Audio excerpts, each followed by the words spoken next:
ইটালিতে কিন্তু আমাদের বাংলাদেশি বহু লোক কাজ করে, মানে অন্যান্য অনেক দেশের জন্য। সৌদি আরবের পরে আমার মনে হয় ইটালির সংখ্যা হয়তো বেশি হবে। তো এরাবিয়ান কান্ট্রির পরে হইতে ইউরোপিয়ান কান্ট্রির ভিতরে ইটালি সবচেয়ে বেশি।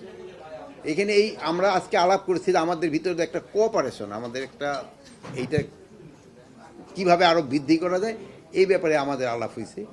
এবং আমাদের যারা ওখানে কাজ করতেছে তারা যেন প্রপার ভিসা নিয়ে এবং প্রপার চ্যানেলে যায়, এই জন্য তারা বলছেন।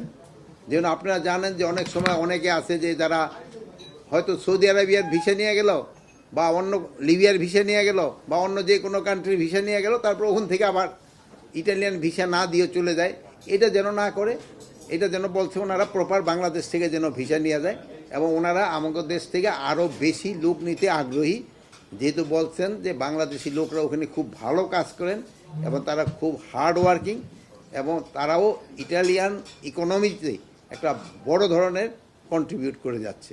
ওনারা নতুন করে লোক নেবে, বাট প্রপার চ্যানেলে যেতে হবে, একে লিগ্যাল মাইগ্রেশন, লিগ্যালভাবে ভিসা নিয়ে ওনাদের। যেমন অনেক সময় আছে আমাদের জন্য অন্য দেশের ভিসা নিয়ে যাইয়া ওখান থেকে কোনো সাগর ক্রস করে চলে যায়, ওইটা যেন না হয়।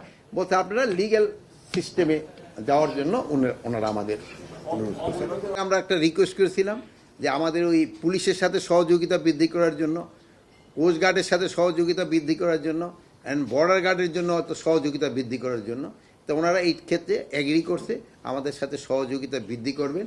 এবং তারা এই ধরনের সহযোগিতা হলো, ধরেন যে এই যে বিভিন্ন ধরনের ঘটনাগুলি ঘটে, এই যে ট্রেনিংটা, এটা মেইনলি ক্যাপাসিটি বিল্ডিং এর ট্রেনিং। স্যার আমরা দেখেছি যে এর এক বছর হান্নান মাসুদের উপরে এই সেম কাজে হামলা করা হয়েছিল।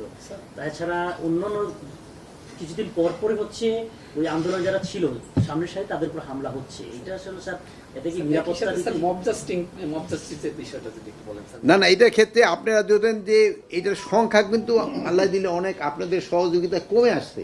এটা আস্তে আস্তে দেখবেন এটা কমে যাবে। তবে এখন যারা এইটা দুই একটা ঘটনা ঘটার চেষ্টা করবে তাদের কাউরই ছাড় দেওয়া হবে না। কালকে আপনারা জানেন যে 54 জন অলরেডি আমরা কিন্তু রাত্রেই কিন্তু তাদের ধরে ফেলছি। কারণ ভবিষ্যতে যদি কেউ করার চেষ্টা করে আমরা এই ঘটনা ঘটার আগেই যেন ধরতে পারি, এই ব্যবস্থা আমরা করব।